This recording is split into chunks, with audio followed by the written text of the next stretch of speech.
পেনড্রাইভকে bootable করার জন্য প্রথমেই আমাকে একটি সফটওয়্যার ডাউনলোড করতে হবে। তার জন্য আমি একটি ব্রাউজার নিচ্ছি, এখান থেকে মজিলা ফায়ারফক্স ব্রাউজারটি নিলাম।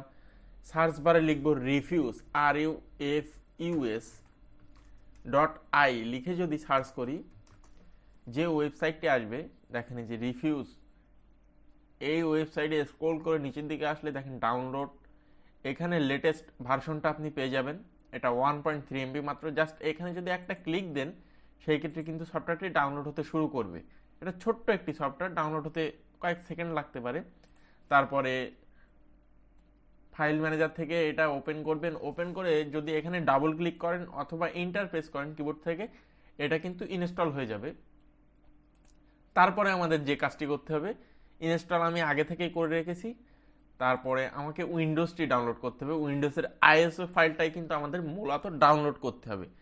এখন আইএসও ফাইলটা বলতে আপনি কোন উইন্ডোজটা ব্যবহার করবেন সেটা আপনার সিলেক্ট করতে হবে, বা আপনার কোন উইন্ডোজ ব্যবহার করতে ভালো লাগে।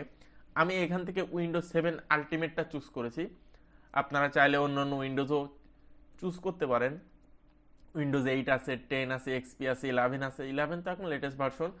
তারপরে এখন মেইন যে কাজটি করতে হবে, এখানে ফ্রি ডাউনলোড, এখানে যদি আপনি ক্লিক করেন, ক্লিক করলে দেখেন নিচে আরেকটি অপশন আসছে ডাউনলোড উইন্ডোজ 7 আলটিমেট আইএসও। এখানে 32 বিট এবং 64 বিট, এখানে কিন্তু দুইটা বিট আছে। এখন 32 বিট কোন কম্পিউটারের জন্য সাপোর্ট করবে, 64 বিট কোন কম্পিউটার সাপোর্ট করবে, এটা আপনাদের কম্পিউটার কনফিগারেশনের উপরে নির্ভর করবে। এখন 32 বিট আপনার কম্পিউটার কিনা বা 64 বিট কিনা এটা জানবেন কিভাবে, তার একটা ভিডিওর লিঙ্ক আমার ভিডিওর ডেসক্রিপশন বক্সে দেওয়া থাকবে। চাইলে সেখান থেকে দেখে আসতে পারবেন যে 32 বিট কি এবং 64 বিট কি, বা কিভাবে দেখবেন। এখন আমি এখান থেকে 32 বিটটাই এটাই ডাউনলোডে ক্লিক দিলাম। দেওয়ার পরে দেখেন downloading from a secure server, just কিছু সেকেন্ড সময় লাগতে পারে এটা প্রসেসিং হতে। দেখেন এখানে কিন্তু এই যে ডাউনলোডের অপশন চলে আসছে, এটা মাত্র 2.4 GB।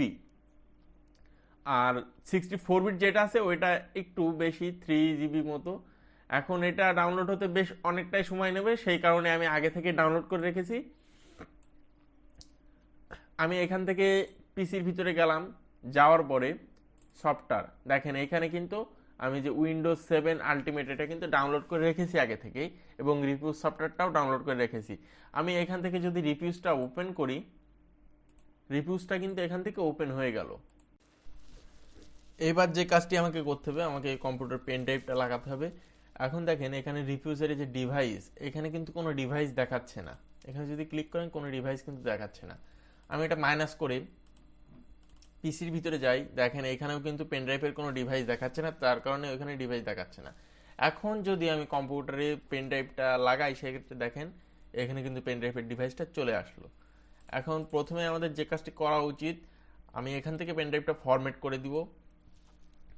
যেহেতু আমার পেন ড্রাইভে কিছু নেই, তাও আমি ফরম্যাট করে দিচ্ছি। ফরম্যাট করলে বেটার হবে, অনেক সময় ভাইরাস টাইরাস থাকতে পারে। এটা দেখেন এই যে ফরম্যাট কমপ্লিট, এখানে ওকে দিলাম, দেওয়ার পরে এটা ক্লোজ করে দিলাম। এখন যদি আমি দেখেন রিভিউজের ভিতরে যাই, ডিভাইস, এখানে কিন্তু ডিভাইসটা আমার দেখাচ্ছে, পেন ড্রাইভের ডিভাইসটা কিন্তু এখানে দেখাচ্ছে। এখন আমাকে এখান থেকে করতে হবে সিলেক্ট। এই সিলেক্টে ক্লিক করার পরে আমাকে মেইন যে উইন্ডোজের ফাইলটা, সেটা আইএসও ফাইল, এখানে ক্লিক করে ওপেন যদি দেই, দেখেন এটা কিন্তু সিলেক্ট হয়ে গেল।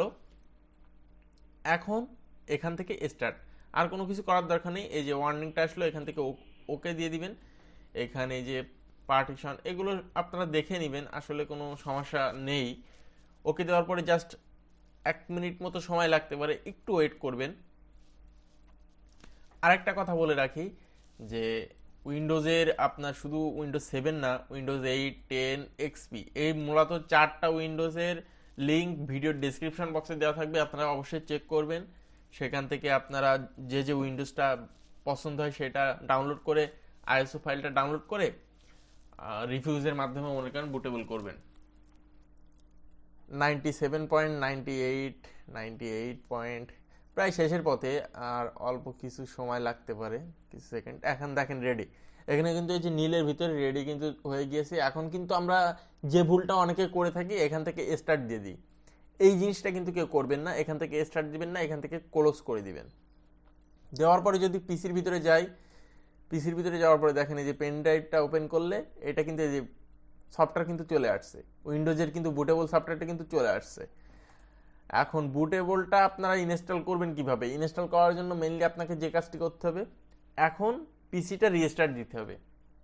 দেওয়ার পরে আপনার কম্পিউটারে বুট বা ফাংশন কি যে কিতে আছে সেটা কিন্তু আপনাকে চাপ দিলেই বুটের অপশানটা চলে আসবে বা উইন্ডোজের অপশানটা চলে আসবে বা উইন্ডোজ সেটআপের অপশানটা চলে আসবে।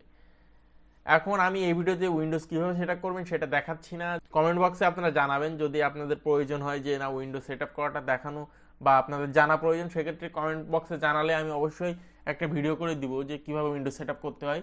ভিডিওটি যদি ভালো লাগে অবশ্যই একটা লাইক দিয়ে নিচের কমেন্ট বক্সে আপনার মতামত জানাবেন এবং চ্যানেলটি সাবস্ক্রাইব করতে ভুলবেন না। Thank you so much. দেখা হচ্ছে নতুন কোনো ভিডিওতে। I've seen a lot of change, been through a lot of pain. Some things are not the same as they were a year ago.